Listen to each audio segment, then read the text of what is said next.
This podcast is a production of Unfiltered Studios. If you would like to know more about joining Unfiltered Studios, please visit our website at unfpod.com for more information.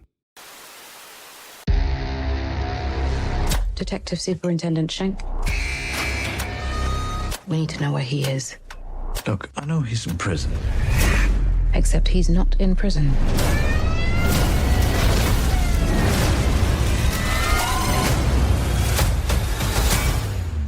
Of course he's not. You promised me you could help. You know what they did to my son. I need to stop this man. I'm still a copper. Not anymore. And if you refuse to stand down, tactical unit will shoot you dead.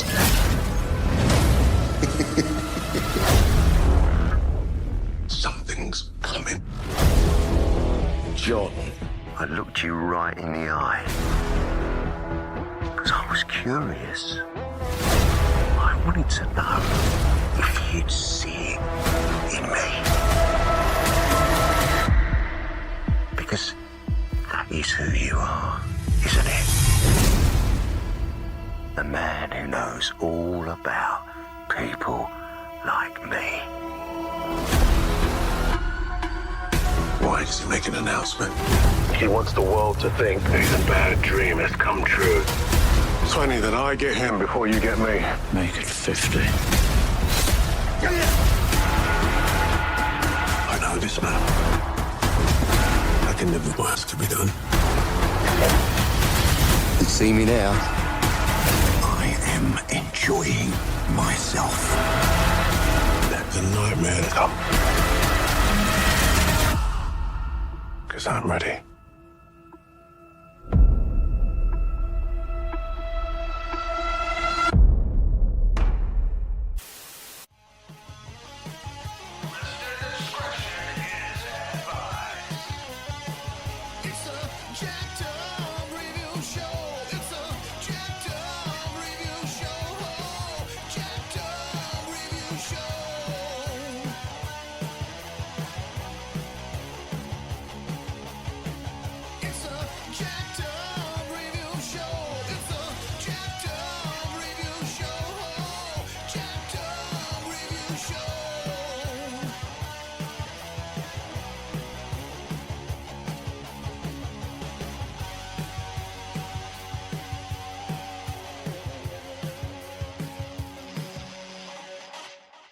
I'm your host, Sully, the guy with the most hot takes in here.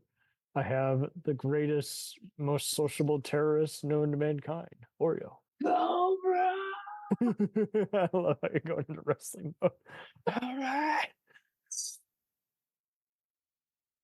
Oh, look, I actually forgot about podcast. I'm a forgettable guy, man. It happens. No, I got wrapped up playing the Pale Heart and shit, and like, I'm in a final shape. And trying to get some of the missions finished. I'm good. So, Luther is the greatest Mexican detective I've ever seen. He's so cool. I love his Venezuelan accent. John Luther. Yeah, and he is the best Australian outback fighter I've ever come across. Wait, what? When does he do? He does plenty of fighting. I don't know if that's in Australia. I've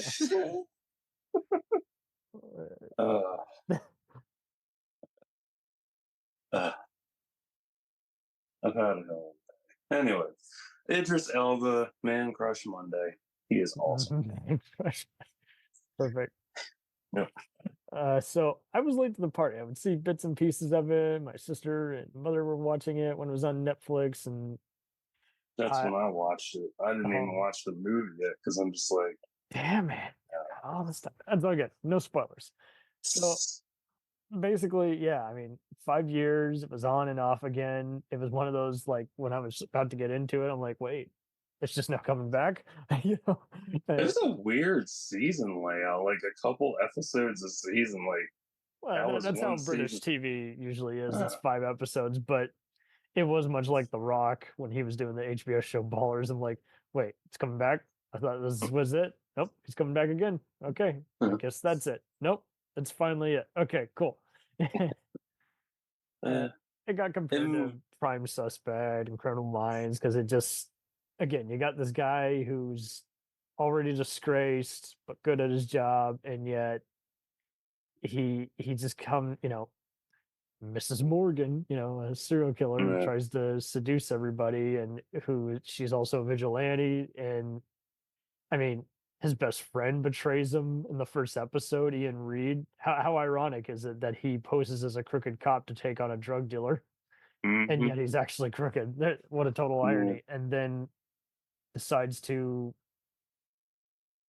do a scheme. His wife walks in, Luther's estranged wife, Zoe, and then he's like, well, I guess I better kill her and frame my friend. And it's just like, Yeah. jeez. How else do you start that? I mean, the other seasons, especially 3 and 4, kind of often start off with like a SWAT team raid or Luther getting in a street fight, and they tell you after the fact what the hell it was all about. Yeah, like the pilot opens up so well, and I actually got into Luther, so I'd have more introspection into Idris's work and stuff for my fanfic and stuff at the time, but it didn't really give me a whole You were lot doing into a him. fanfic, nice. Yeah, Star Wars fanfic with him in it. Mm. Yeah. But yeah, it was good to watch. I liked it because it was short seasons. Like that helped a lot. There wasn't a lot to really process. There wasn't a lot of heavy details to it. It was You just, didn't have to. You could watch it subtly versus intently and be in the know without being like, I'm totally lost. What's going on? true. And That was he's me when I friends with started. Detective Munch in New York. That was awesome. Yeah. He does. He says it. Yeah. But I dug the captain, Martin. Yeah, I thought he was cool at just saying, "Oh, I can give you 5 minutes tops." Like I can't. That otherwise, I'm gonna have to bring you in too. I don't want to do that. There were some other actors who I'd seen on other British shows like Spooks and just all other kinds of stuff. There's some Game of Thrones actors. It was like, okay. Do you think this is so? Here's the ultimate question: is this like hit John Loser the ultimate role for Idris Elba, or does Stringer Bell kind of Definitely Stringer over Luther in because the wire? Stringer had 5 whole seasons of development, whereas Luther had the same amount, but there was much more depth to Stringer because he's Uh-huh. running a whole operation and shit, and he's at the nucleus of it, whereas Luther's in the same setup, but he's more what's the word, reserved, I guess, about shit. Right. Yeah, he's more reserved. It's been a long time since I watched that series, but yeah, he's definitely Luther's more reserved versus Stringer. Stringer's about getting shit done himself and putting his pawns in their places to where they need to be to avoid getting captured and letting them take the fall, while also sitting there in the backdrop watching it unfold. Whereas Luther's like, I'm gonna fuck this shit up myself and go get whatever. Yeah. Mm. It was a go get it attitude, but it was he's trying to break the rules as far as he can legally, so to speak. Yeah. Like, and he's not encouraging this. He's also keeping everyone in the dark, so he never risks becoming a hypocrite. Where you're like, "Well, hold on, you said they couldn't do that, but you can't." It's never any other technicalities where you're just like, "Oh, hold on a damn minute, Yeah. you're contrarian." Yeah. Really unexpected too, because usually you will see anti-heroes go like that, to where it's like, Jesus, does everybody just want to break the rules and then not be accountable? But yeah, he's always in that realm of, I'm going to get my hands dirty, and this is how I'm going to draw out the bad guy who's otherwise he's basically doing some serious prevention. Like I wouldn't say he's to the point of don't bullshit a bullshitter, but he really has seen it all to where it's like, okay, this won't surprise me in the least. If you Yeah. go this way, and I'm willing to play your game. And I actually don't mind that they got his estranged wife out of the way. I don't think it would have lasted Yeah. another season. It would just become the melodrama they were trying to avoid. And it was so wild how then just every other decision weighs on him. Mm-hmm. Yeah. Yeah. Altogether, what would you say you were mainly surprised at this 5 series run? How short it was. I was very surprised by that because, like, that's what really took me aback. I was like, wow, this is a cool series and it's really short. And it Mhm. took me like a whole afternoon to get through. I'm like, that's cool. Yep. Well, actually, it took me a week to get through because I'd watch it before I go to bed. Nice. Give it, yeah. So yeah, it took me a week to finish total. But yeah, it's really good. I liked I can't remember her fucking name. Waksha.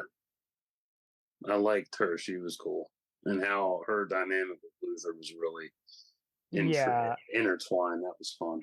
and I'm sure Britain's got all kinds of messed up crimes and office politics compared to us, but I liked how they kind of weighed in. How they did the bureaucracy was also way different. Mm-hmm. Like, I mean, I talked about Ian Reed betraying Luther, how fucked up it is, how they do all kinds of racial profiling in the UK, and when he's trying to set it up as, oh, there's a burglar following me, and he tips off a SWAT team to try and snipe Luther on sight, like that is edgy. I'm like, Jesus. Yeah. A racial crime in progress is about to take place. uh yeah, it just all kinds of stuff to just consider how it can all fall apart and just the snap of a finger. And I Yeah. mean, we've all talked about all these other procedurals before, and Mm-hmm. it's getting harder and harder to separate them. I mean, but just like I don't want every space opera to be a knockoff of anything else with the word star in it, for the billionth time. And at the same time, I don't want uh anyone else to just keep doing what's already been done. It's just like, let's really like go to town. Let's also just have uh just characters you can't really find anywhere else. And I think a lot of people are afraid to do that at times too. No, it really is because you want to have something that's gonna stick out, but you don't want it to be, overwhelmingly stick out and Yes. shit. Because you have so many people like, oh, look, it's another Marvel film and it's got all these stars. And I'm like, yeah, that's bullshit. Right. And if it's just the actor keeping it alive or getting you interested, it's not that great a character, is it? True. That's what. And they're talking about how they want to bring them all back for another 60 more characters. I'm like, they're all going to be side quest NPCs. And you just can't make everybody happy with that. Nope, It's because just too much. it's too much. If I've written personally my Star Wars fanfic, the biggest battle in that is literally 7 or 10 pages long with 20 different points of view, Mm-hmm. 20 different characters telling the 20. story, and that took me weeks to finish because it was so draining switching points of view on that shit. So yeah, having a film that has 60 fuckers in it, and there's like, hey, look at me. Hey, look at me. Ooh, look at me. And they're all just like doing some random shit. If they were all mutes and shit, that would be a lot more fun. That would just be straight up action. There'd be no talking. They would just be doing their shit, and it would pans Into out town. better. Yes, exactly. It's like, look, why aren't they talking? Because we're saving money. Nice. Going to town, getting it done. That'd be funny. Take the CGI away and shit, and they all have duct tape over their mouths.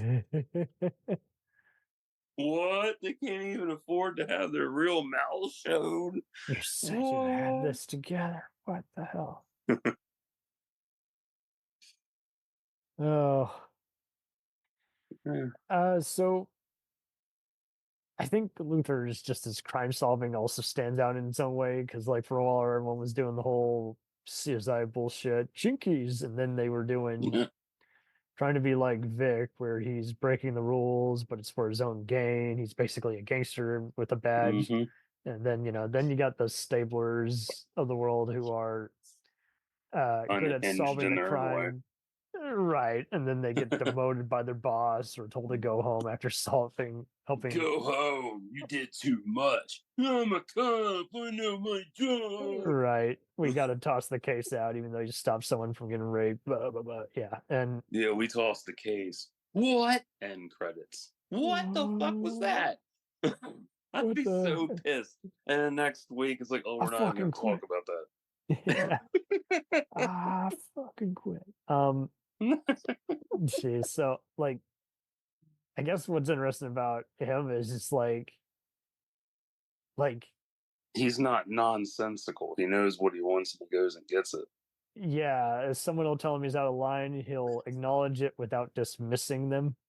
And at the same time, like, even just the solving, everybody's doing so many cases. I like how every scene starts off atypical. Like, they'll go, Luther, you might want to see this. And then next season is totally like he'll call a meeting. Then, yeah, some of his other pals will call it instead. And the way they introduce the criminals are good. They can hold their own weight, but I like how it's a mixture of all other kinds of shit hitting the fan too. So it's never just okay, just one person who we got to try. Because like Line of Duty kind of did the similar thing, and while it was an anthology show, and some people returned and other people went away, there were a few seasons where it's like, oh man, you've raised the bar so hard. I don't know how you can do better than that. It ended good, but there were at least 2 seasons of that 6-season run that were divisive. So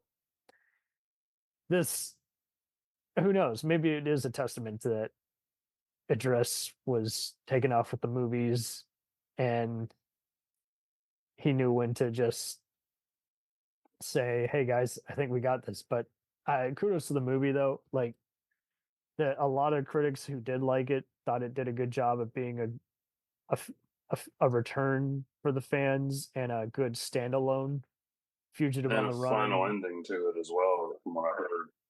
It kind of is. They keep it a little open to where maybe there might be 3 more movies every once in a while. But I never like. I like how he is having to.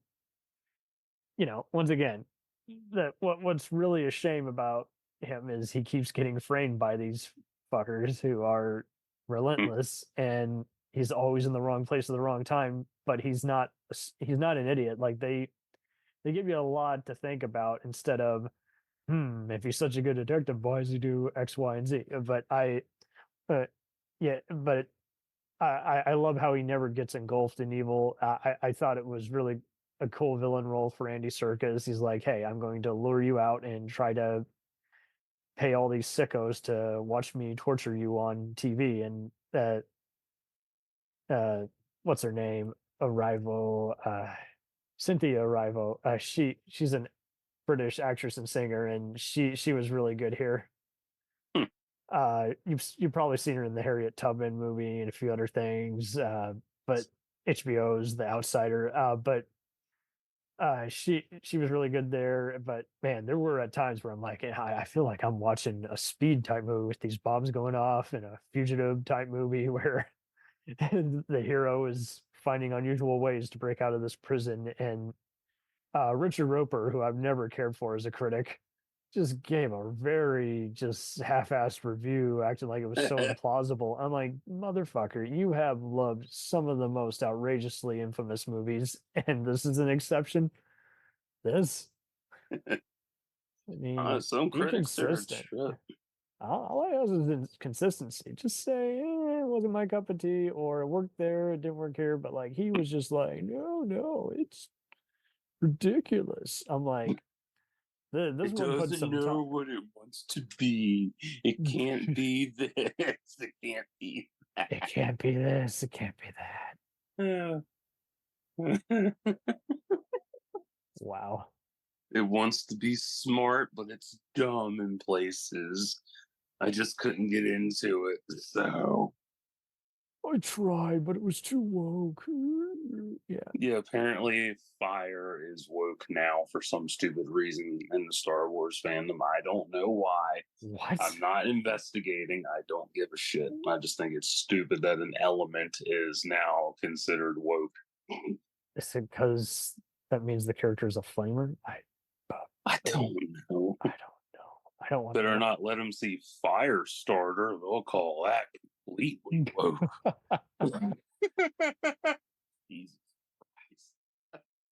Oh no, a little girl can start fires with her mind. What? That's Jesus. not right. Only men can do that. Yeah, look how far that went.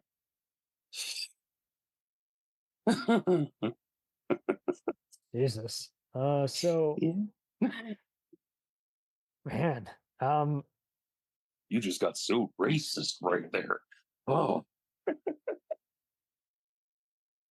Anyway.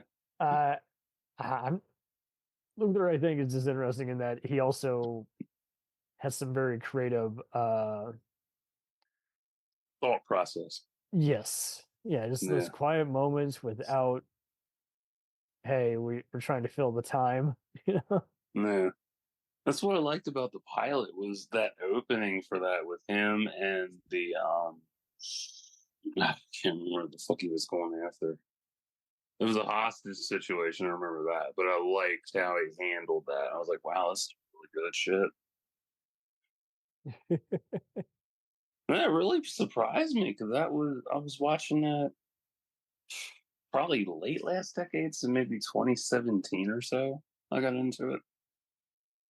Somewhere around that. Sounds about right. Yeah.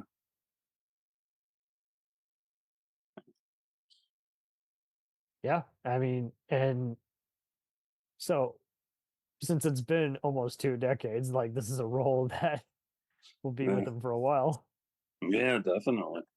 Instead Everybody of, has that role that sticks with them for a while, and then they're like, oh, I really liked it. No, I didn't like doing it too much. Over time, I got used to it.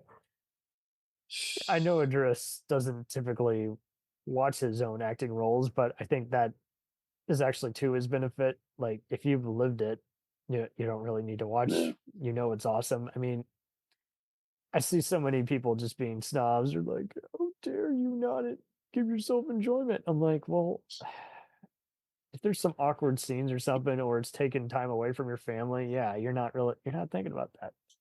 True. You're not.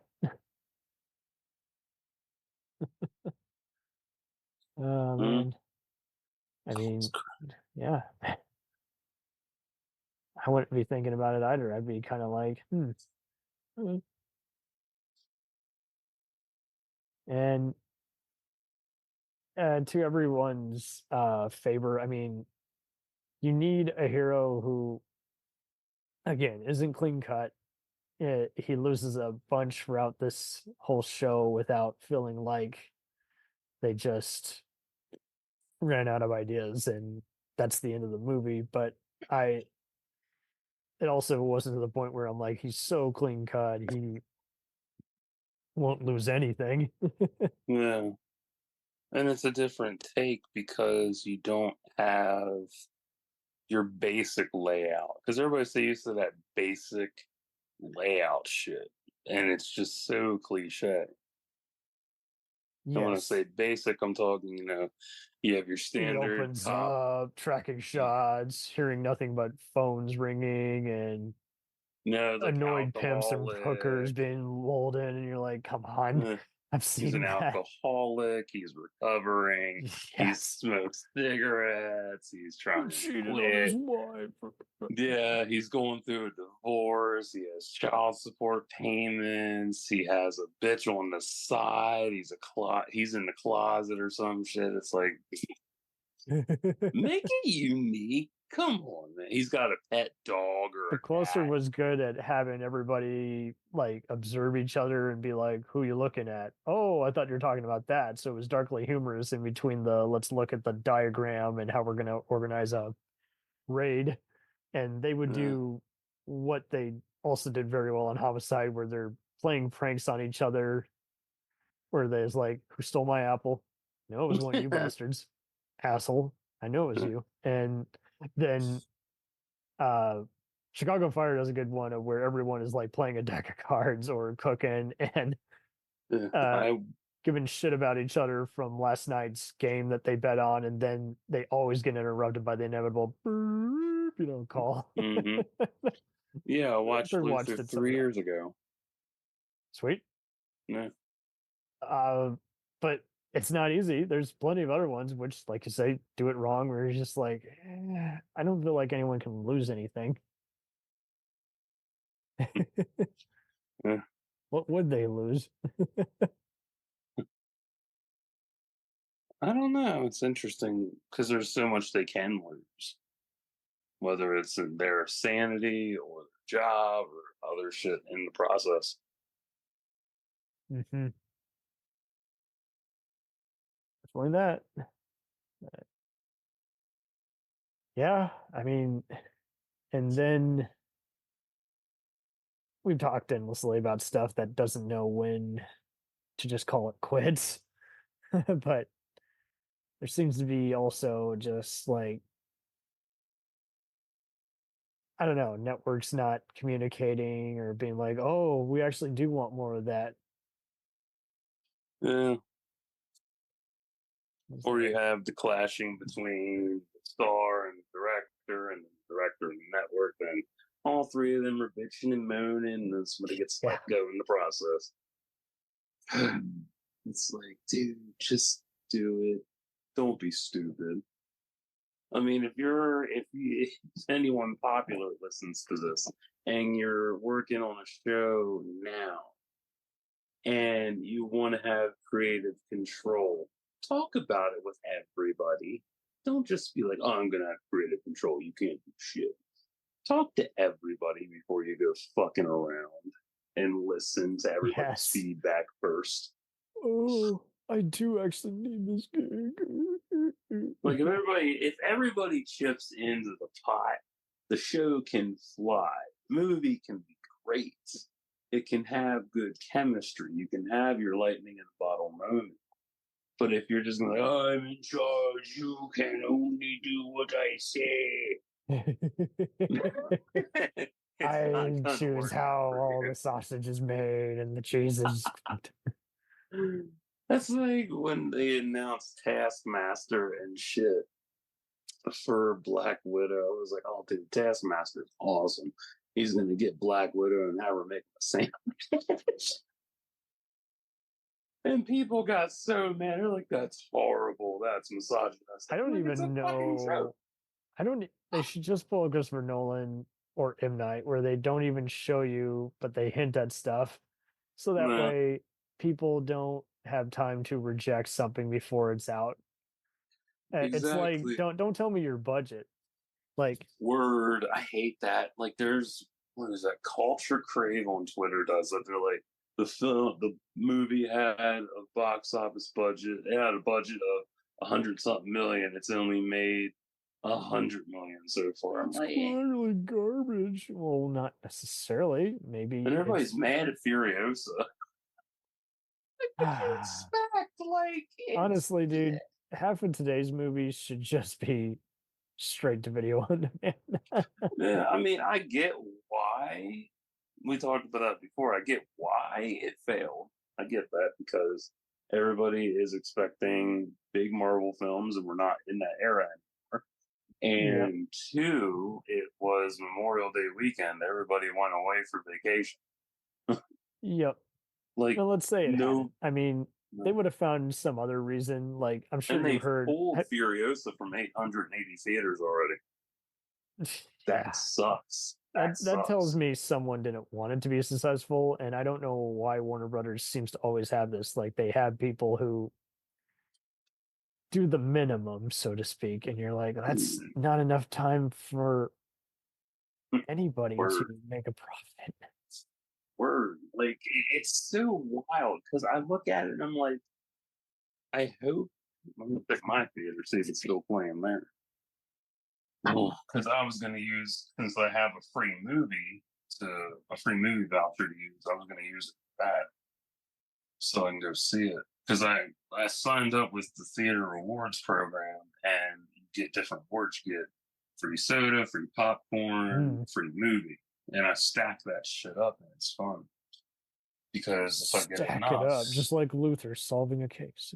oh man, well, no, I don't know. I used to be able to stack that up because there was no limitations on that. Well, they have a new system, so there's limitations. All right, let's see. Are you still playing? I hated it. Oh, it's still playing. Okay, that's good. All right, it's good for a There's no little. rush, man, no rush. Oh, Inside Out 2 is coming out. I forgot about that. I didn't know that was the thing. No, I'll check it out. yeah, good. Furious is still playing at my theater. So that must be, they took it out 880, so probably mostly California, because that's a massive strip. California.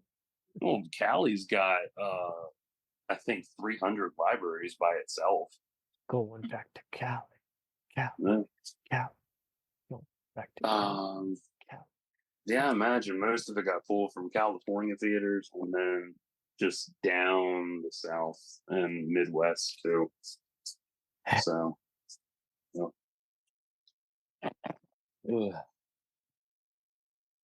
What would you like to see them do with Luther in the future?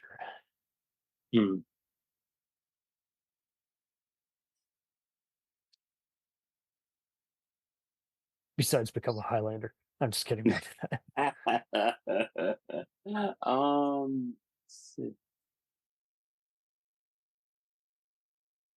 Honestly, a team up with Sherlock Holmes wouldn't be too bad. Nice.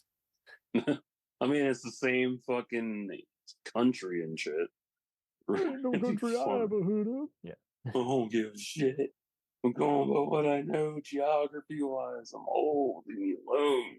You sound like Jackie Chan. Leave me alone. Oh, Chinese secret recipe. Oh my god. Thought I forgot about that shit. Leave me alone. Oh, leave me alone. Luther and Dog the Bounty Hunter. Luther and Dog the Bounty Hunter. Now that is quite a mixture. Yep. I don't know how to respond to that. That's amazing. Oh, jeez. People listening will get the joke. Like, oh, he went there. Oh, that's horrible. Okay, I'll take your word for it. Oh, I don't know. I mean, I guess I don't know. When I finished the series, it felt like it was over. Honestly, like it really felt like it was over. like but enough then to they're where like, oh, it it's can coming still back. wiggle it, but not to where you're like, seriously, now you're just jumping on. Yeah. Yeah, like I hate that because of the like. Wow, what's a good example? I guess Critters. Yeah, Critters. Because that just went all over the fucking place. Oh, God, that was that was sour. Like the first one, iconic. The sequel, way better. The third film, okay, I guess. The fourth one, I don't know what the fuck Fives was, but the last one I watched was Critters Return, I think. Ugh, what a train wreck. Ugh. I never thought I'd see the day Kim Kardashian would become a critter. Wow. MK is a crate. Like, no, thank you. Ugh. Wow. Yeah, it's that bad. I'm like, no, thank you. I'm good. Ugh. But I sat through it because I want to know what the hell happened. So, yeah, never won. Oh, Critters Attack. That's what I it was was about called. to say. Yeah, so I think I did see that, and it was pretty lame. Fucking D. Brad. Kill crates. I'm like, that's your lame ass shit. Go back to ET. Oh, Stay in the 80s. Don't come back. God. Anyway, I would like to see Luther do. I guess the Law and Order crossover would be nice. yeah. So it's in the universe because he mentions give this case Yeah. to my friend Munch in New York in Mhm. the final episode of season 1 as well. I would. Law and Order UK ended years ago, and that was decent because it was a whole different take. But I'd be cool if he teamed up with the Spooks team. That was a cool British spy show. And they could be the whole. We need someone who just doesn't, who is a cop but doesn't act like one. Like that would be a cool way to introduce it. A renegade. Oh, jeez. Sure, why not?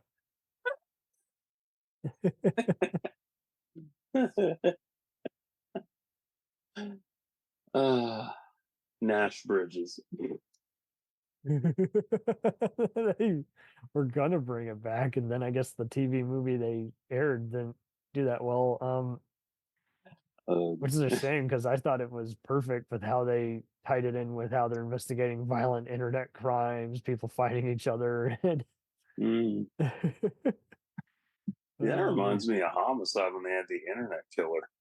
That was a good that was a fucking good arc. one, yes. I remember that shit. I remember watching that. Like that was so exciting week by week. Like, oh Mhm. my god, that was they built that up so well. Whereas this time around, the last good cop show I ever watched was The Shield. And Yes. that was very compelling. Like I picked up with it in season 4. Yeah, season 4 I picked up with it because I didn't watch the first 3 seasons. No, I missed those. I did. I missed. I would have those. been confused. Well, no, like I think I caught up with reruns though. That was before we had streaming and shit. So that it was before streaming was a I thing. remember when one of the first trailers premiered, I'm like, whoa, now TV shows that have mature content are allowed on cable, regular Yeah, cable. And I that kid was you not, you amazing. would have found this funny too. Then that same week later, I saw an ad for The Wire. Nice. It's And awesome. so as I was pretty much at that point where I'm like, I guess I better wake up at And I watched The 6 in the morning. Wire backwards too. Oh, jeez. Yeah, because my library had it to rent, but I ended up watching it out of order. I watched season 5 first because that's the only season that came in right away. And then I gradually got my hands on all the other parts of the show Oh, and jeez. watched it in machete order. And then I finally got down and watched it in complete order. Oh, this is really fucking good. And I was happy. But yeah, The Shield, definitely. God, season 4 for me. That's landmark for that series. Glenn Close coming on, being the head bitch in charge and showing it in the premiere episode. Holy fuck. Yeah. Asset Forrest forfeiture. Whitaker Oh my comes God. on, and Yes. I don't know. Anthony Anderson. Somehow Yeah. Oh, yeah. Yeah, That along with the Departed, I'm like, whoa, he can yeah, do they really, really evil roles now. I had no idea. yes, and the way Vic broke him in the show, God, that Uh, was beautiful. And I still see some people who miss the point. I'm like, guys, you're watching a crime show, but you're also, it's not just a cop show. It's not just a gangster show. It's a very clever heist.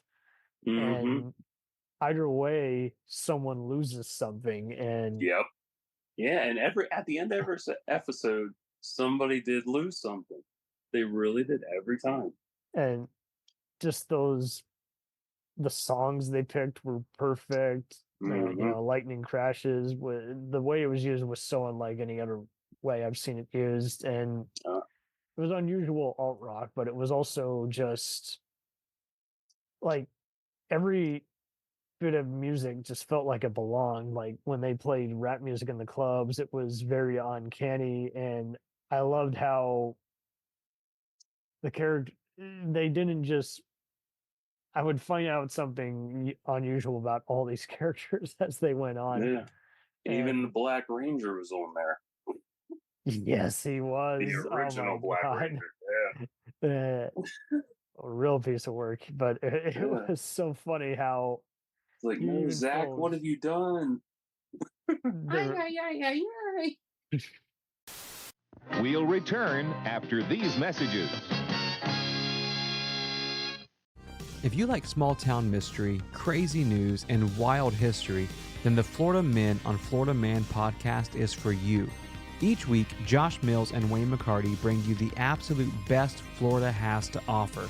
So if you're looking for a show that's safe for the family, but funny enough to help you escape everyday life, then listen to the Florida Men on Florida Man podcast. That's Florida Men, plural, on Florida Man podcast. Hey, it's Brent Pope, the host of Breakfast with Brent Pope. You've seen me on some of your favorite TV shows saying things like, "Give it up, Jimmy. You got to sink this putt to win." On Breakfast with Brent Pope, I sit down with guests from the entertainment world and we do it all over breakfast. Or should I say Brentfast? Every week on Brentfast, you get inside Hollywood info and tips, great breakfast wrecks and booty debates. Most of all, you get the most delightful 30 minutes of your week. So dig in, it's Brentfast time. Listen at Brentfast.com, Apple Podcasts, or wherever fine podcasts are found. and you felt sorry for like how Vic would give someone like a piece of the pie. He's like, okay, I'll give your gang permission to kick the other gang's ass if you help us Yeah. rob a money train from the And Mexican he took cartel." care of that one hooker, too. Oh yeah. Oh, and Yeah. then he gets so devastated when he finds out she's overdosed or something after helping him Yeah. out. It It's was, just like, jeez. and And then you have Aceveda with his shit. you're right. And Shane is like even worse than all of them. Yeah. Lim, you think is gonna do the right thing, and I Doesn't. see some people dispute that all the time, and it's like, well, either way, he's dead. But Yeah. it is kind And of the funny. comic He was really good, too. comic. Spotlight. Yeah, the Shield Spotlight. I read that last year. Oh yes, I read that one too a few years ago, and I liked how it, unlike other comics that were kind of cashing in on the TV show adaptation craze, like it didn't feel like you needed to watch an episode to make it make sense. Like it was really that frantic and over the top, ballsy. I'm like, okay, perfect.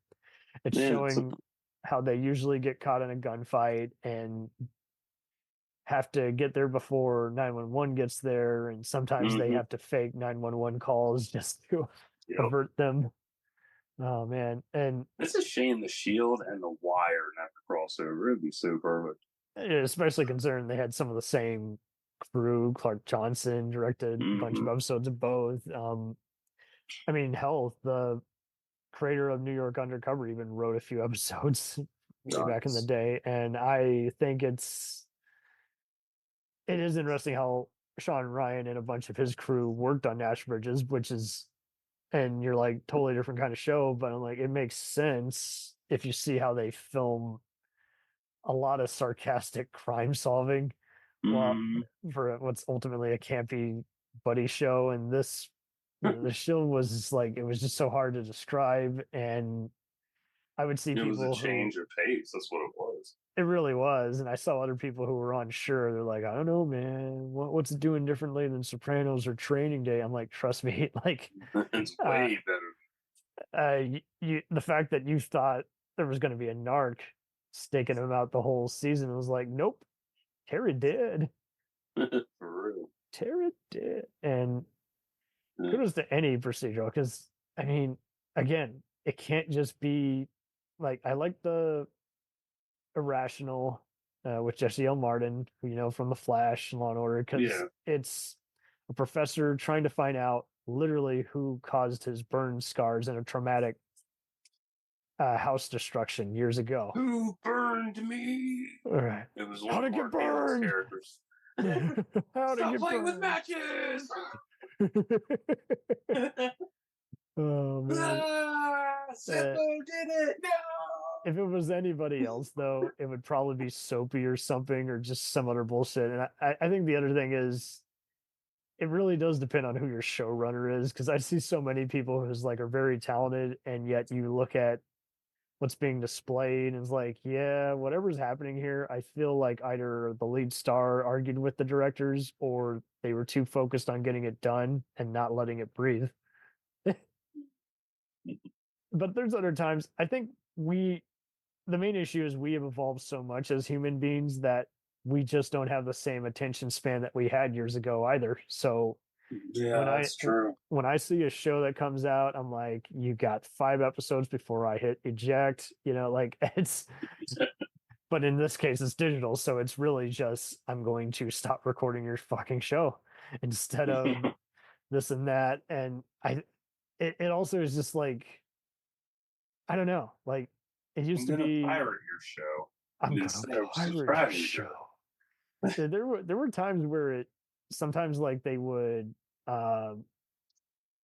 it's weird. It's like they would sell the pilot and then they would get back to filming, and that was always rough because it always felt like something different happened apart from this all the you know the hair and the way the characters are acting is different. Well, that's true because you have different things that'll happen in Showtime and shit. Like What do I gotta West do Wing. to make you buy my shit? West Wing is a prime example of that. They're filming the series. The one lead actor died suddenly, and they addressed it in one of the episodes. I'm trying to remember who did. Oh yes, Leo. Yeah. Oh, that was way later. Yeah. And I think some people I think have handled some of those well, but there are other ones where I'm like, don't be like Carrie Fisher dies and we're like, guess what? We're gonna kill off Leah midway through Last Jedi. I'm like, oh my word. Why do you even have her in the movie if you're just gonna That's like that was my biggest gripe. Like, why'd you bring Billy D. Williams back? Like that was a fucking waste.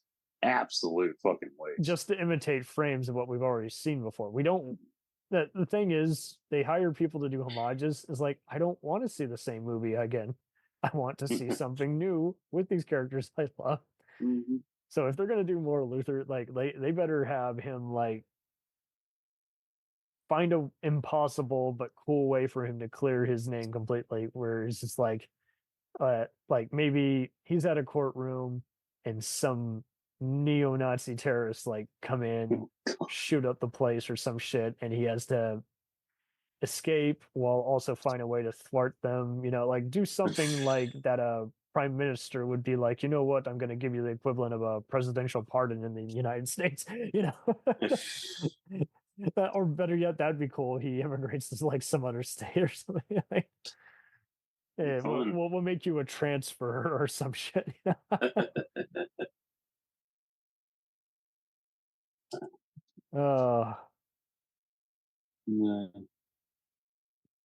That is the hard part with them police shows, though. Like you try to set yourself apart, and it's really difficult. Very, very difficult. And it's hard to end it when you have such good momentum. You're like, oh, I want to keep going. I want to keep going. And so I'm like, yeah, that's a good idea, I guess. And then it turns out, and then you have your people who will enjoy certain seasons and then get mad about other seasons. Oh, we've talked And about then, odds before, dude, and I don't yeah, see any issue with any of the seasons, but I see a lot of people who gave up after season 4. Like, I'm like, what the fuck are you talking about? season 4 made me cry the most, so I don't know what you're talking about. Yeah, I don't know. It's true. Like, because everybody has too many high subconscious expectations. And if you're listening to this and you're not believing what I'm saying, I can definitely prove it. It's not that fucking hard. You see a movie come out, it has your favorite person in it, it has your favorite director in it, but it has somebody in it you don't like. Then you're like, oh no, this movie's gonna be horrible because so and so is in it. There you go. Your yeah. subconscious expectation just kicked into high gear. You're full of shit. You're a liar. It's the same with pregnancy. You get a chick pregnant, you expect a boy or a girl, or you expect twins, or you expect twin girls, or whatever, or triplets. And it comes out the other sex. And it's like, oh no. Great. Now all of China knows what the sex is.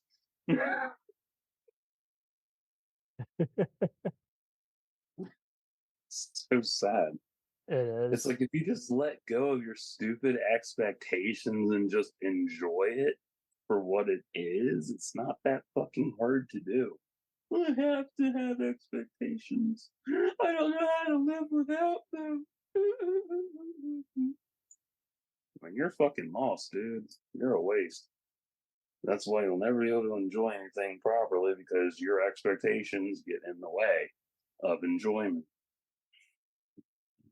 Me, I don't have to worry about that shit. Like, I see something that comes out, I go by posters and I go by the trailer. gimmick. Like, I know the trailer's always going to be bullshit now. Like, they are so hackneyed, whoever they are hiring to do that. And all the trailers hide all the spoilers to begin with, which is really funny. I love that. I'm like, oh, okay, gotcha. I still don't mind it. It's fun. It's good shit. I just don't let it get the better of me. I just go and I wait. Plain and simple. I'm not gonna sit there and bitch and moan about it, tag every person involved in the project on Twitter like a stupid ass incel. I hate that shit. Like, if you do that, like, you have no sense of life at all. You have no life. You have nothing else better to do but to bitch and moan and whine and cry. Same prime example, when I tagged Adrian Paul in my Highlander post, some chick named Connie hijacked it. And she's like, oh, he associates with rapists. What the fuck are you talking about? And she's done it before. And I'm like, fuck this shit. Blocked her ass. I'm like, like, you don't need to hijack somebody else's shit to prove your point or whatever fantasy you're spinning. It's like everybody that can't handle difference of opinion. You can't. They just can't handle it. They get so offended by it. And you have to like it. Says who? You? Yeah. No, that's not how this works. Like, you accept difference of opinion and move on. It's not that fucking hard. Me, I can provide reasons why I don't like something. I'm not gonna force my shit on you. Blam. Yep. That's so dumb. It's like, why are you gonna niggle and whine and cry and just be dumb? Have some logic to yourself, man. Fuck. You never see women getting pissed off about shit. Oh, God. I mean, hell, if women got that mad about shit, it'd be funny as hell. Oh my God, he's not cut anymore. Where's that beautiful muscular body? He's so fat now. I can't see his package. Where's his Oh my package? God. Hashtag, where's his cock? What does the mystery in the trailer mean? I'm like, well, it's in a trailer. Go see the movie. Duh. You can't wait 2 more months. Bird. Some people are a trip about that shit. I can't wait anymore. It's too long. I'm not gonna go see it. Ugh. That's another thing. Length. They don't like how long a film is now. Like, who fucking cares? It's a movie. Don't like it, don't watch it all at once. Watch it in increments.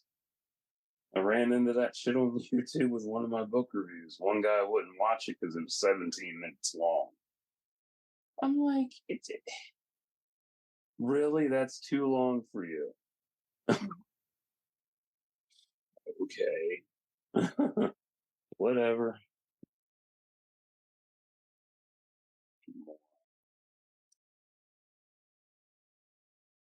No. I mean, Luther's not for everybody. I mean, if you don't like police procedurals with black leads, you ain't gonna like I it. just saw a lot of people who generally don't like those like this, and I think it's more than just you know, the actor. I think it's just the right amount of grit. Like, and there's a Or reason to maybe it's watch the every fact that it's not episode. American. That's probably the biggest Like, issue. like Helen Mirren's Prime Suspect was awesome because like it still holds the test of time. Like people like me who were growing up on 2000s saw our grandparents watching on PBS Masterpiece Theater, but looking at it back now, I think the reason it was compelling was just you see her going after these unusual, like, clueless and petty criminals who are becoming serial killers, and then you see her also just having to get respect in a division that's not very polite to women, and talking to other detectives who overthink everything, and she's always just able to kind of read the room and jump to conclusions without just relying on just lucky coincidence. And it's just always the right amount of frill and just perfected just the way they staged it all. And I liked Rose Teller. That's right. Rose Talent From Luther. DSU Rose Teller. Oh. Yeah. Yeah, I mean, and all the killers stand out in their own way, and they're not easy to describe because, like, I look at any version of Sherlock Holmes, and it's all about more. It's an overdone Joker and Batman mentality. Like That's Moriarty is true. never going to be caught, and Sherlock Holmes is never going to get blown up. So it's just Sherlock Holmes can't kill. he can't kill and he can't get blown up. So there's not much to work with there. Word. That's why I don't like the dated characters. They're so boring. Like, ooh, look, it's a great master No, I'm just kidding. detective. I've been told that before. I'm like, all right. I have been told it a lot when I told an asshole at work I don't want to talk to you. Nice.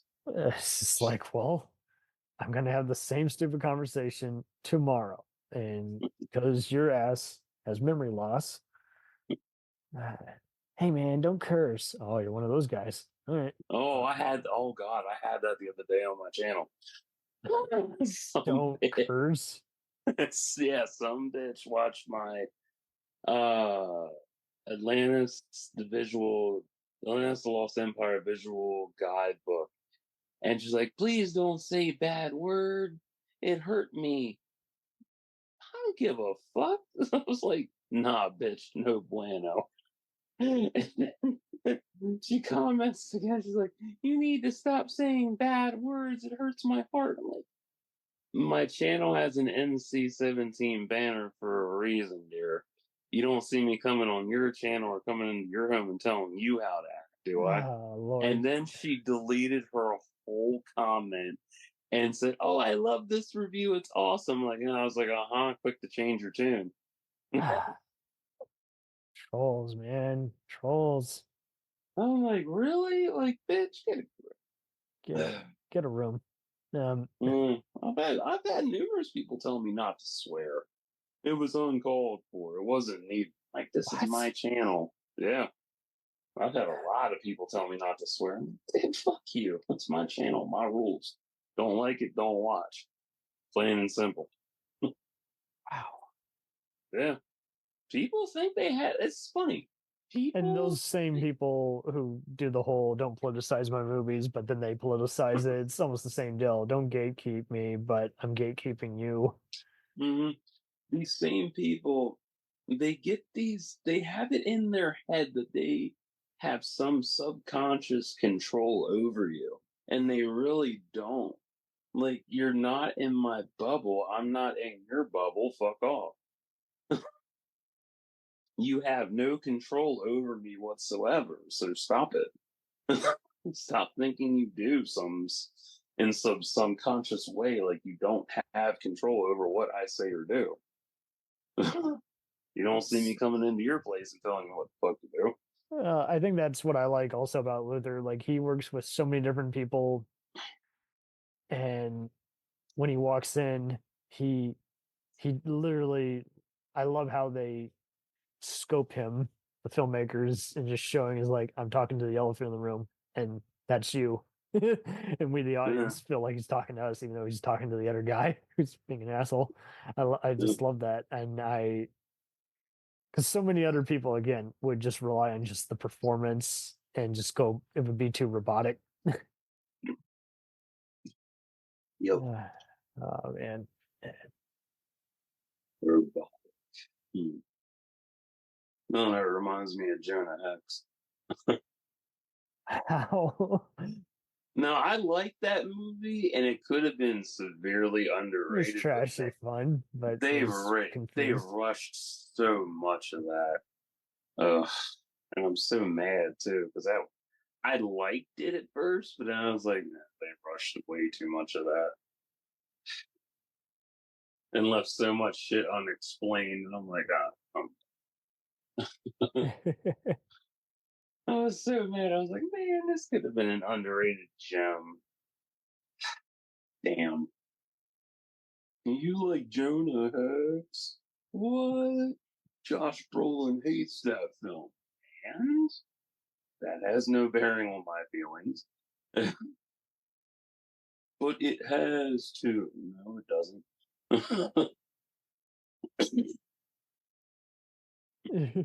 Calm down, man. Calm down. Stop making it so political. Well, here's something to really chew on. All the comics you read and stuff, you're already politically influenced by who wrote it. I feel like that would be just about every other person. I mean, come on. There was a fan film called Spider-Man Lotus, and I've heard of that, never saw it's just like they were already off to. It sounds like something I might like, but it's imperfect because it's not a complete narrative.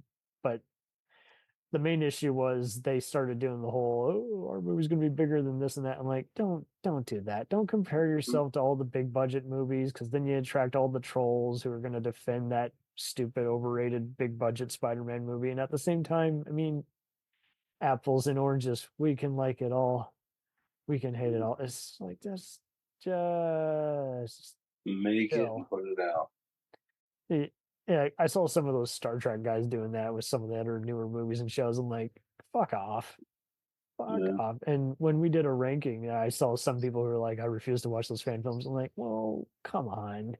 I feel like there is no, much like how politics have no double standards anymore, I feel like a lot of people just don't realize they really do. Like, I looked at, what did I watch? What did I see recently? Oh, when I was at the gym, they were showing Trump's potential VPs and shit. I'm like, nut. He ain't picking none of the black ones. I know that. He's too good for that. He's not only too good for that, he is too egotistical for that. And I don't mean good in a bad way. I'm just like good No, I because know he's what a you fucking idiot. He's too good of an idiot not to pick somebody that's black. Like, dude, like, what? Yeah, speaking of fan films and shit, I want to see, and this is the kid who's attached to Spider-Man Across the Spider-Verse and shit. He is, let's see now, I think he's 16 now, I think. And they tapped him when he was 14 for the movie.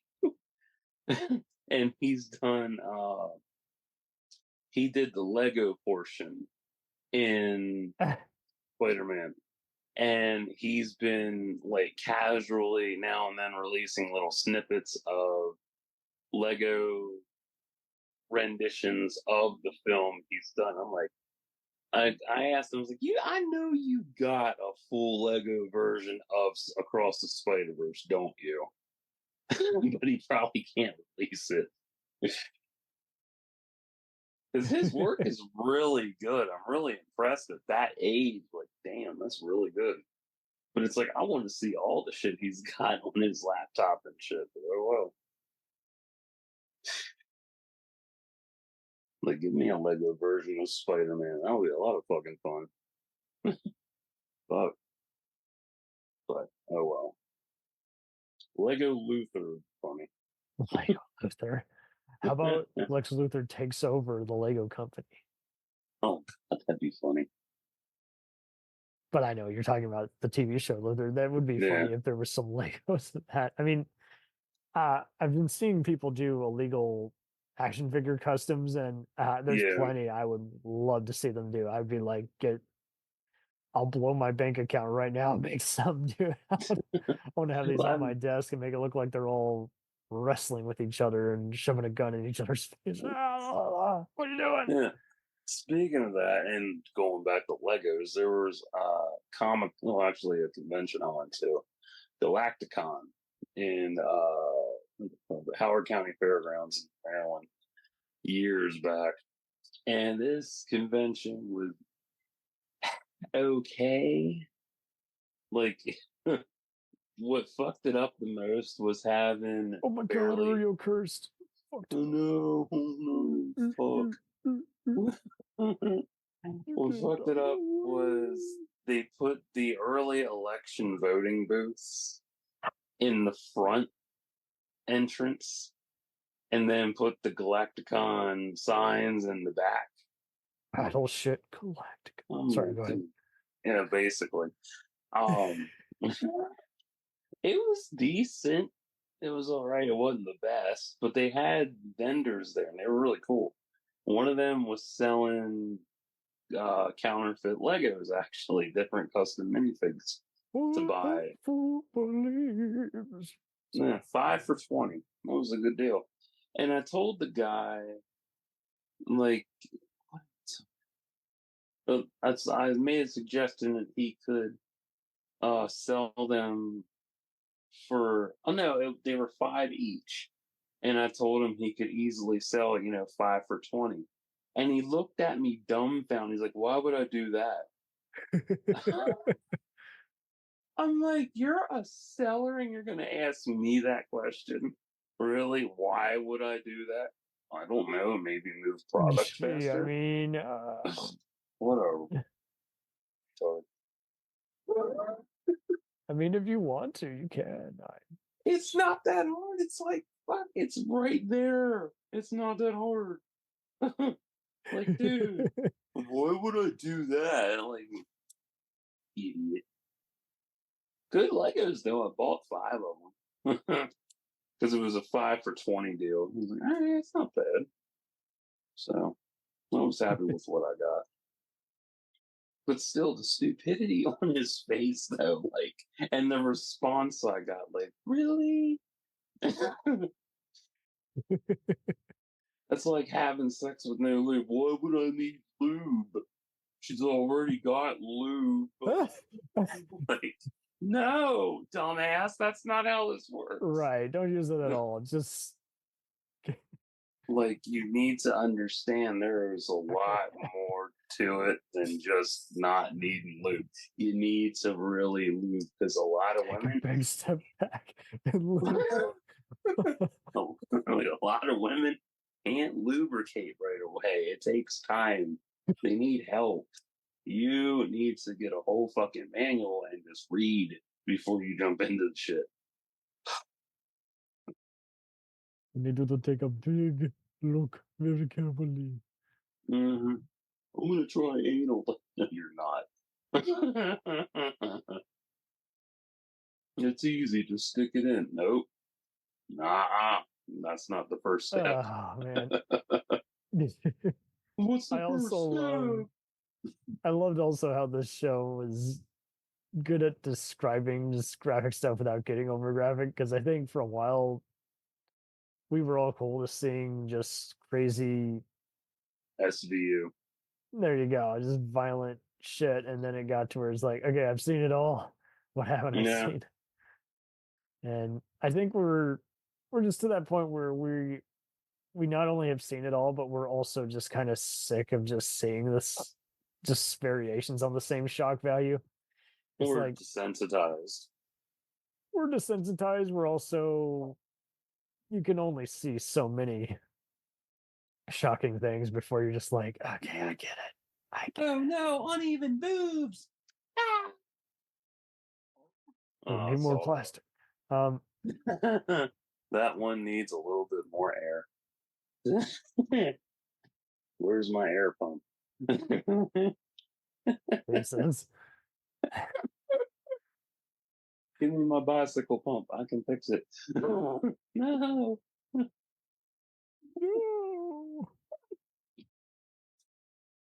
No. So hopefully I'll be doing interviews with Raina in a few months. Lovely.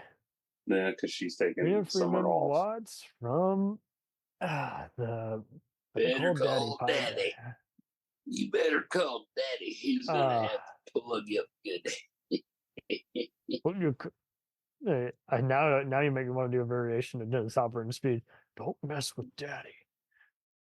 Don't mess with Daddy. There. Daddy gonna mess with you. All right, brother. Oh yeah, Randy Savage. Let me tell you something, brother. In the highlight of my career. Who said you could improvement. dance? Better yet, I don't know why. I feel like you should do a game show, and Jesus. you should just like play the one SpongeBob line. No talent, no talent. Whenever you say something. No talent. No talent. Bonus round. Is Bonus mayonnaise an round. instrument? Now it's Mortal Kombat. Bonus round. Fight. No, SpongeBob. In fact, they should just want- have Luther be a Mortal Kombat extra character, because they were doing that Oh, for a that'd be while. fun. They were getting just random movie and comic book characters. Somebody added in Martin's character from Martin. Dragonfly Jones. I saw it recently on Twitter. What? Yeah, I think it's a mod though.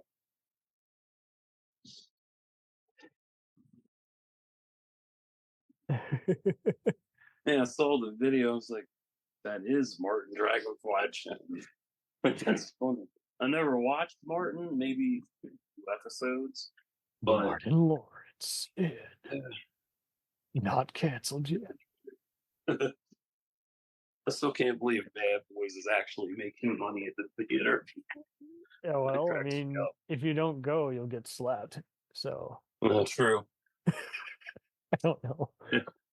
I And am Will Smith's surprised like, too. I'm going to the theater Because they were waiting they don't so know I'm there. long in between each movie to do it. I'm like, but man, I think everyone has a thirst for violent buddy movies. I mean, Beverly Hills Cops 4, is finally out, but they're not calling it 4. They're calling it The Return of Axel Foley. So I'm like, okay, cool. Yeah. And it's on Netflix, so that's perfect. That's not going to be reliant on numbers. I'm going to jump right in and just enjoy the comedy. Yeah. Yeah. Yeah, I saw that video for The Bad Boys thing where Will Smith was at the theater watching it with everybody and they didn't know he was there. I'm like, bullshit, he paid them all to be there. Probably. I mean, it just doesn't make sense how you would not recognize someone. For real. And I don't really care for that kind of publicity and marketing. I mean, it's dumb. It's petty. It's pathetic. It makes you look really desperate, like you're really trying to get in good graces with everybody again, even though you're still banned from the fucking academies for what, another 9 years? Yeah, sure, why not? So stupid. Oh, I'm gonna look really cool doing this for the people who don't know what I look like. I'm like, okay. And people were talking about how he was helping Martin walk and stuff. I'm like, yeah, he probably bitch slapped them again. Mm-hmm. Oh, okay. But yeah, everybody is getting old though. I will say that much. Like, you can't do a whole lot. I think the other issue is people get so cynical about certain actors. Like Idris Elba, I will always give a chance to see something he's in because I know he's a good actor. He's demonstrated he's a good actor. Definitely. So I put him on the same boat as, like, say, a Sandra Bullock or Holly Berry, where I'm just like, you guys are great actors. This maybe isn't your best decade, but that's okay. You have 10 great movies / shows, so I'm just waiting for you to be in a movie worthy of your talent. Oh, there's a funny video of Halle Berry out now of her changing from, it was during an award show. She's in her dressing room and she's got to switch out of her outfit and she's having her, stylist, I think, help her out of her outfit. And it's so fucking funny because they're both laughing because she can't get her arms out of her shirt. Wow. Because she's wearing a long black skirt and she's wearing a white button down shirt, and over the button down shirt is a black halter and shit. And she's trying to get the halter off so she can get her shirt off, and they're trying not to rip it. It's so damn funny, but she finally gets out of it and everything's freaking changed. Wow. It was so fucking funny. I was like, damn. I was like, that's the kind of shit I like to see. That's funny because it's good behind the scenes stuff that you don't normally see. Yeah. Instead of, I don't know, paying people to be at a fucking movie. Yeah, for real. I'm like, that's not like, now, kudos to Shaq. He paid for an entire, restaurant years ago. I forget what restaurant it was, but yeah, he paid everybody's bill. It was like $21,000 worth and didn't tell anybody. He just quietly told the manager he was paying for everybody's dinner. I was like, now see, that's respectable. We make fun of him because he's slow and everything, but he's not dumb. Yeah, for real. Like, he's a great guy. I think he's a really genuinely nice guy. Agreed. Yeah. But he'll never beat Sinbad in Shazam. I love that movie.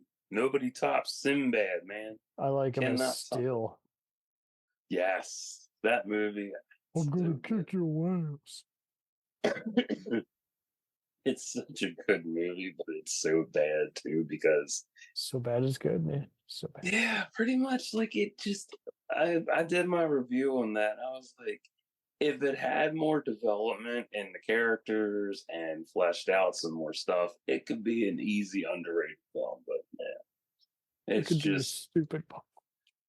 Yeah, it really could. It could be stupid bad, but it could be stupid good, depending on how you look at it. I mean, think about it, man. Yeah. No. It's too funny. Do you think Luther has done better for police procedurals, or do you think it did worse for it? Oh, given the leagues time better. frame. Totally way better, dude. Because like we, Because that was 2010. That was literally 2010 for the about 2019 ish. But like no. you need, yes. I mean, people are still up for a gritty, politically incorrect show. They just get impatient when it just seems like characters are just ruthless without repercussions, or they can't what's the fucking word, connect with them. It's all in the casting, and there's always going to be snarks who are like, that person don't look like a cop, and I'm just like, whatever, dude. But I think they're way better for even deciding to more or less get, again, just like we illustrated in the first episode, so people weren't shocked to know that he's imperfect, but he didn't mean to kill anybody. But had anyone known, he would have been suspended, and I think it doesn't help that he's a little much like D'Onofrio's Goran on Criminal Intent, where he is a little bit unstable his own self and he's trying to get his shit together. So I think it clicked all the boxes on, this is a typical, instead of we got too comfortable and then saw something shocking that I considered that offensive. Like, I mean, I just don't like it. I hate it when I watch a movie and I feel like the filmmakers aren't in on the joke. Because there's been that stuff before, like the making of like monster movies, and they're like, we're unsure as to who to kill. I'm like, well, the humans kill right. the humans. Right. Why'd you kill the guy who was likable? Why don't you kill the unlikable? That's like when True Detective Night Country came out. Everybody was mad because they didn't like the leads. I'm like, dude, it's a good season. What the fuck are you complaining about? I haven't seen that new one. I didn't care for the first 3 seasons though. And I know that's a hot take. I don't care for that pacing at all. Like, and I find the serial killers very generic. So I'm just like, okay. I mean, the thing about True Detective, it's anthology, so it doesn't really follow. It is. That is true. It is an anthology. And I like that. That's good. And it doesn't have the concurrent following and shit like most shows do, so it can be a turn off to most people who like procedurals. I'm cool with however you want to break the rules. I don't get the hype. Like, I don't find anyone's problem solving interesting. I don't know, maybe you need to rewatch it after a while. What's funny is the Infamous season got my attention, but in the worst possible way, where people are just at a safe house and then a random shootout just starts. We're like, what's going on here? Oh. What, season 2? Yeah, that was the one where everyone was like, oh, the show's going downhill. I like that one, but I can't remember what happened with it. Taylor Kitsch and Vince Vaughn and Ricky Modaffis problem solving, and then just like, again, just random car chases and shootouts, and you're like, what's going on? I liked season 3 was my favorite.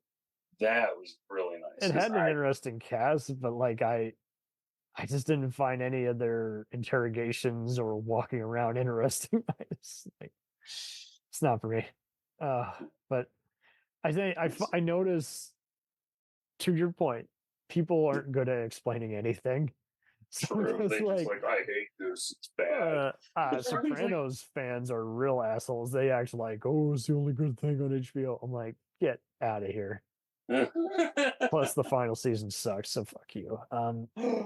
How dare you talk bad about the Sopranos? Right, a season that's critically derided. How dare you like something that I like everything of? And I don't know. I think the slow burn is hard to do too. Like, yeah, Twin Peaks is a prime example of that. David Lynch and Dennis Villeneuve, I'm in. I know it's going somewhere. Yellow Jackets on Showtime is a good example because it's like it's both a horror anthology, a psychological terror, a vigilante show, political corruption, and basically all these people who were their own worst enemy and bad for each other are actually still like friends close, enemies closer. Like we need each other in order to survive. Like it's just so crazy, and it was kind of a word of mouth show. Kevin Bacon did that cool City on a Hill show where he was a crooked FBI agent who was helping out a ambitious attorney in the 90s up in Boston. And I thought that was an interesting look at how stuff like that might have gone on, and how mirroring today's world, how people a decade is going by and people are refusing to change for the better. Word. But that's also COVID too. It's hard to snap out of that COVID mode, which is really sad. Yeah. Well, at least if there's I anything came good, out of that easy. Well, difficult, but many of us did compared to most. But I mean, at least now people are just not putting up with any shit now. Like they get any word that a showrunner is being a dick to the writer's room, like he's out of there. Or yeah, like I think what was it, Tom Hiddleston made sure to tell the bigwigs at Marvel, is like, fire this director who isn't taking any of our suggestions.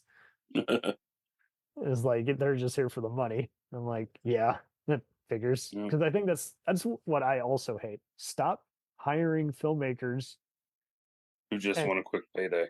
Yeah. It's like, have you seen any episodes? You gotta watch at least a season if you want to get signed on, or be in the, it shouldn't just be, I want to work with the talent, or I want my name on something famous. Is like, you're not going to do a good job if you don't know what the fuck's going on. Like I don't like WandaVision, but a lot of people did. Like, and Sam Raimi made sure to watch 4 episodes before he did Doctor Strange too. So I'm like, okay, he still essentially did a Sam Raimi movie. But yeah, I liked WandaVision. It unfolds like a comic, but I did not care for Bruce Campbell. Just nah, did not need that shit. It's all good. Yeah. I think a lot of, well, and that's what I brought up when we did a Evil Dead Moments episode. I noticed there were a lot of guys who do the whole, I only like them from that, and they're kind of like how they are with, like, there's William Shatner in Star Trek, and then there's everything else. I'm like, well, if they're a great actor, you're gonna watch everything else they've done. And Idris Elba is one of those, I will always seek out stuff he's done, even if it's a movie he's wasted in. And Ghost Rider: Spirit of Vengeance. Like, I liked that movie. It was all right, but damn, he was totally wasted in that. And I was excited. I was like, oh, cool. It seemed like he was having fun, but then confused as to what to do next. Oh, The Dark Tower is another good example of that. Oh, and the ironic part with that, no, here's the ironic part with that film. Stephen King likes that version. No. Yes, he said that himself. He likes that version. And I'm like, oh, okay. I mean, the dude wrote Maximum Overdrive, so I guess anything is possible. I love that movie. I no, you can't like if it was Why? trashy and full of itself. I just love that shit. It's so yelling funny. Is so annoying. Oh my god. Honey, this machine called me an asshole. Call me an asshole. I like Stephen King because he does the smart thing that M. Night Shyamalan doesn't. Stephen King. No, this is important. If you don't know who Stephen King is, keep that mindset. You don't know who he is. You don't know him. If you've watched his films and don't know him and he shows up unexpectedly in a small role, it fits because it's cohesive in a film when he does it. He's not a great actor, so that's what's fun about that. It's just a stupid role. He makes it fun. At least he blew himself up in Maximum Overdrive. So yeah, versus M. Night Shyamalan, who throws himself plays an irrelevant character, and you're like, dude, you're not a good actor. He puts himself in his films, and Scary Moon Zombie.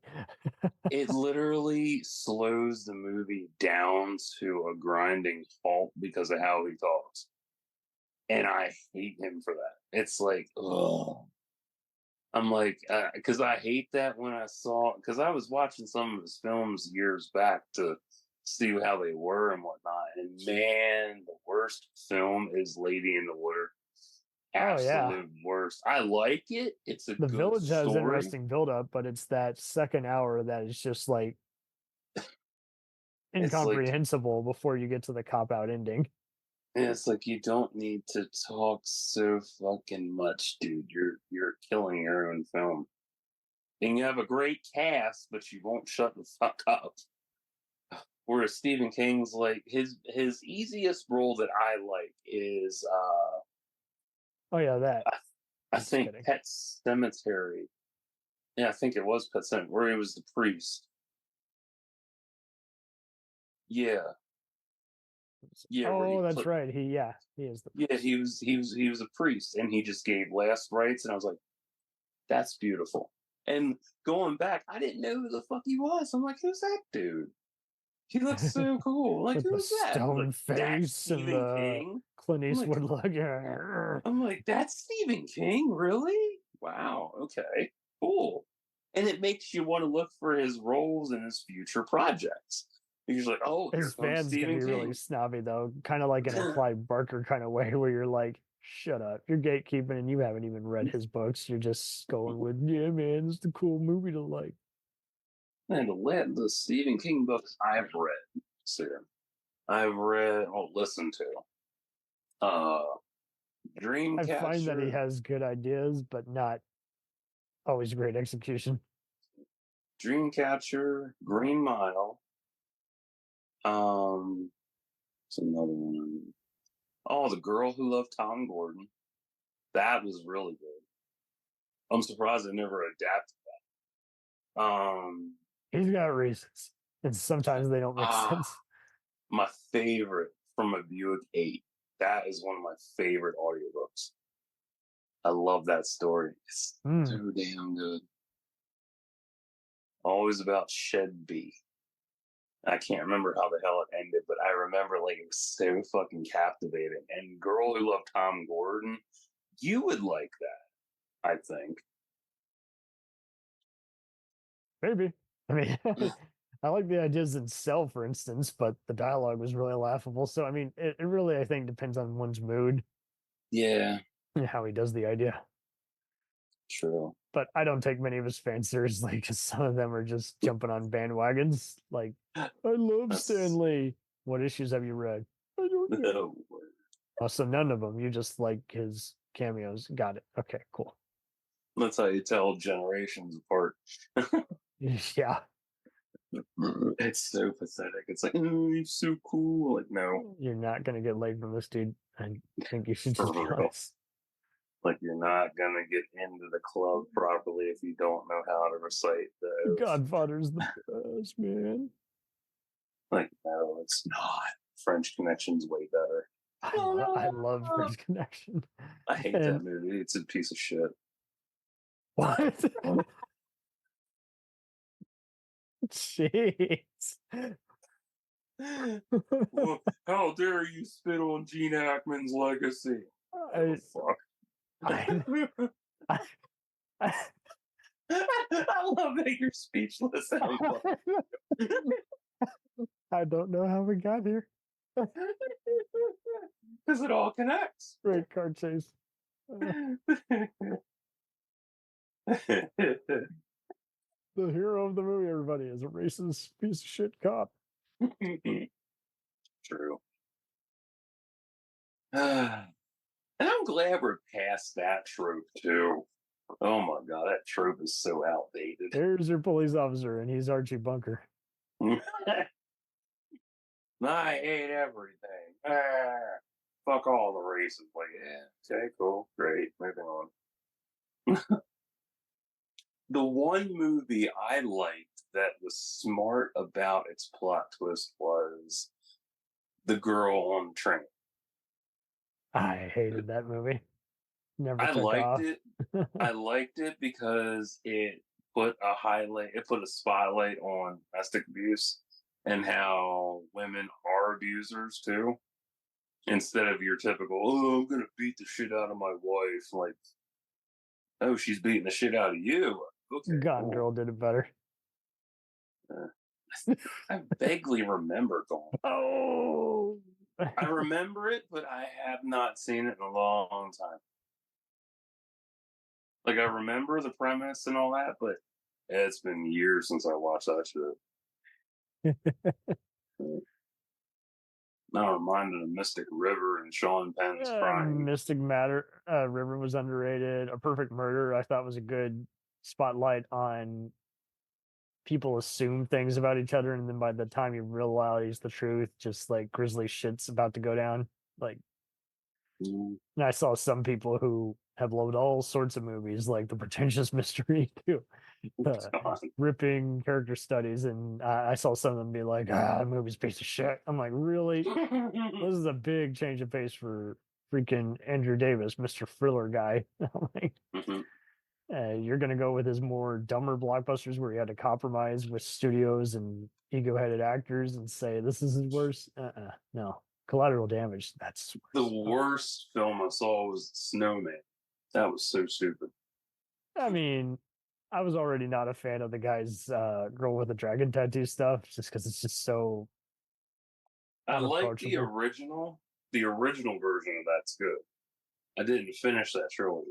I finished the first one, but I didn't watch the other. I saw the girl with the dragon's eye, but that was more of a Taken Death Wish kind of movie where she's going around torturing the assholes. I think it was Claire Foy or somebody, one of those Claires who's a British actress.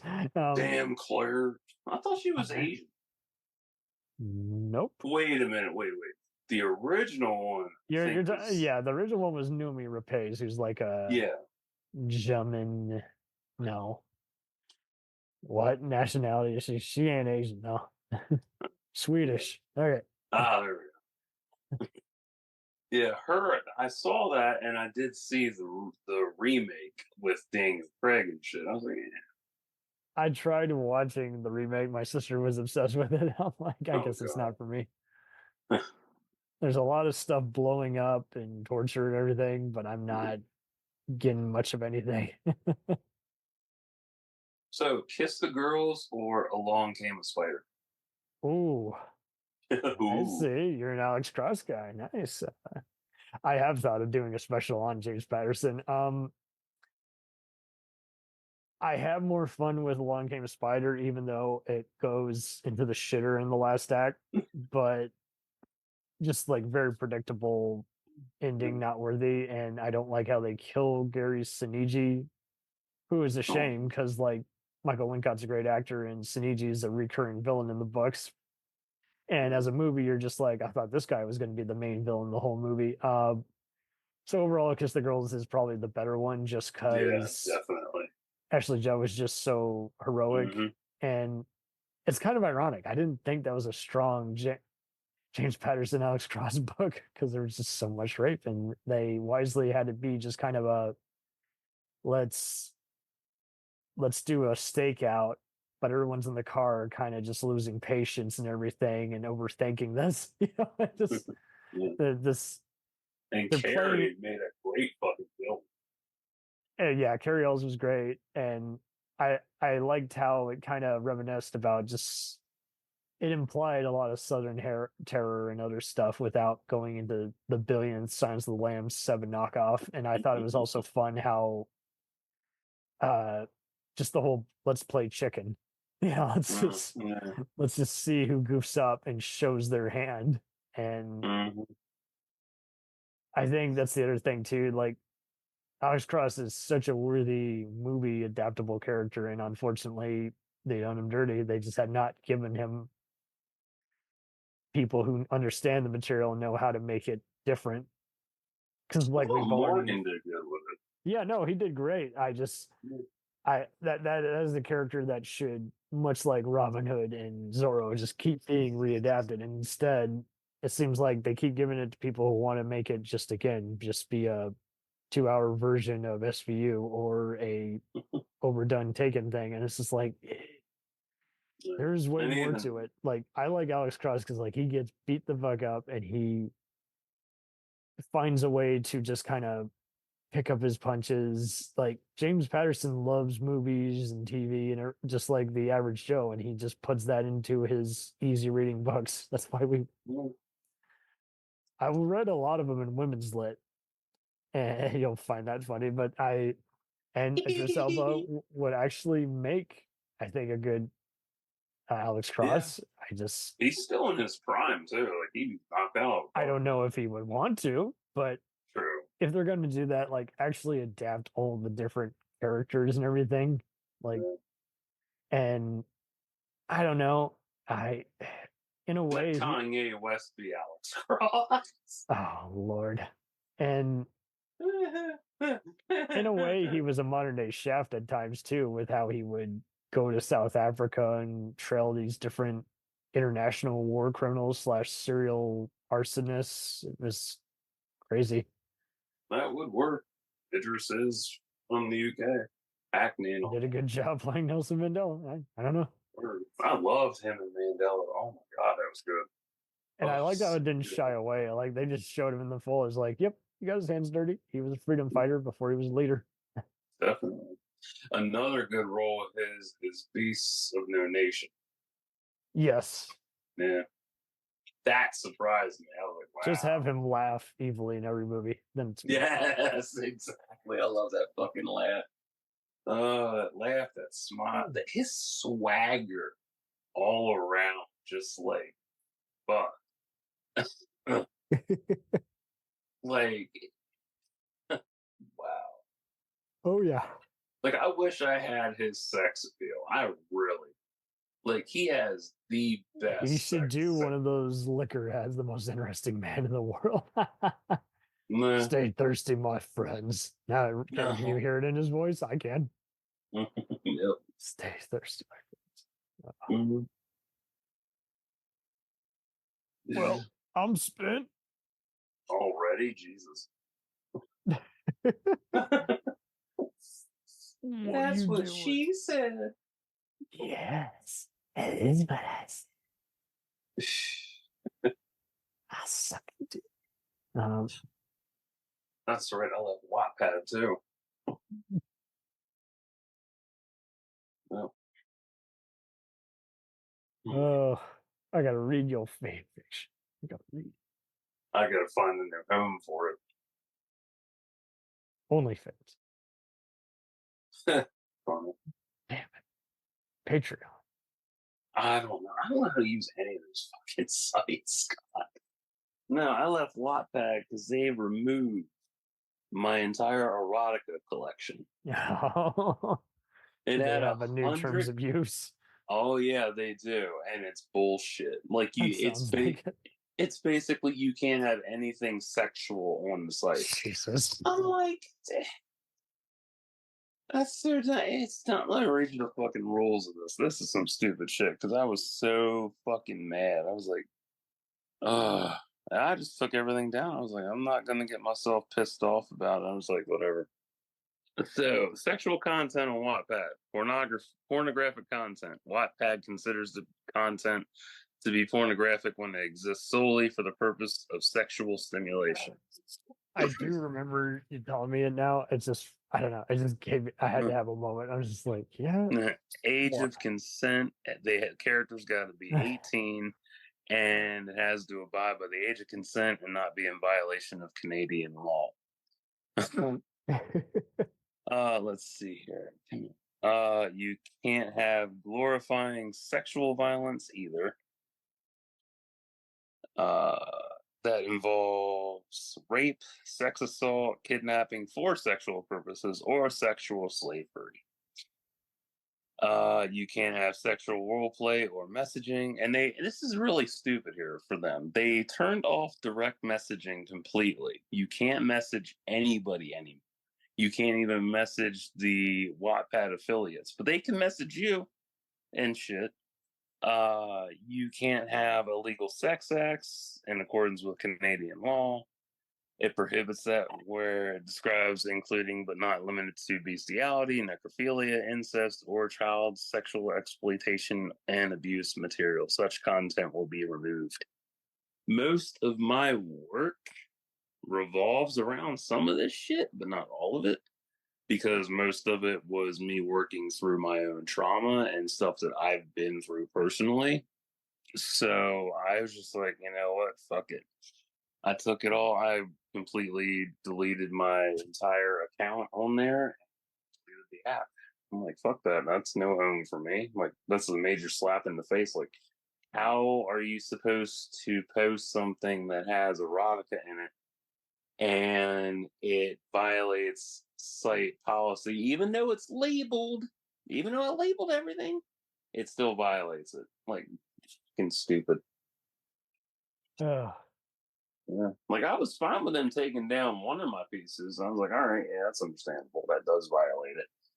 But to take down my entire collection that had 107,000 fucking views, that hurt. That really hurt my feelings. I'm like, damn, now I gotta take everything down because, fuck, most of my stuff violates the fucking site policy. Oh boy. It's like 1984. George Orwell. Uh-huh. Pretty much. Like, oh, you can't have that. Nope. Bad. Like, fuck you. It's like I write, it's like they don't understand the point of writing to heal. And I even explain that in my YouTube bit. I'm like, yeah, I write this shit because I'm trying to process my CPTSD, my autism, being rejected, bad experiences, other trauma.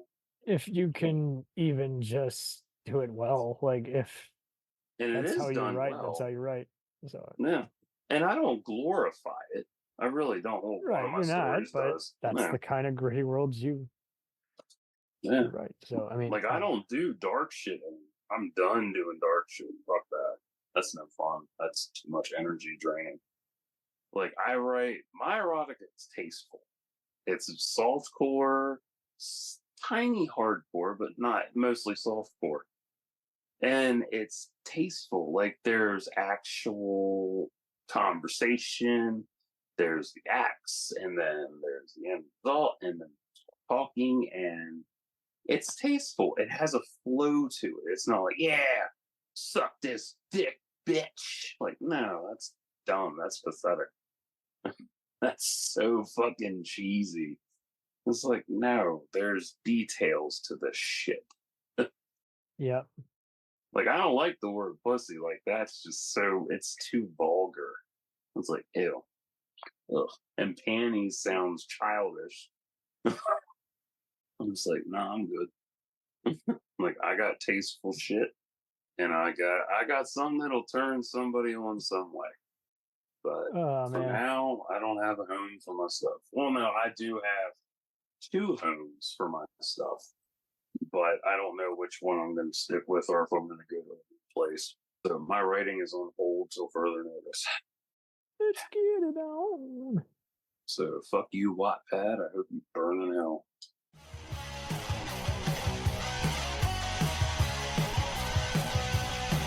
Follow us on the web on Facebook, Twitter, and Instagram. The podcast is available on Podbean, Spotify, iHeartRadio, Anchor, Apple, and anywhere else podcasts are available. Feel free to review our show and leave comments on any of those sites. Thanks a million for listening. It's a jacked up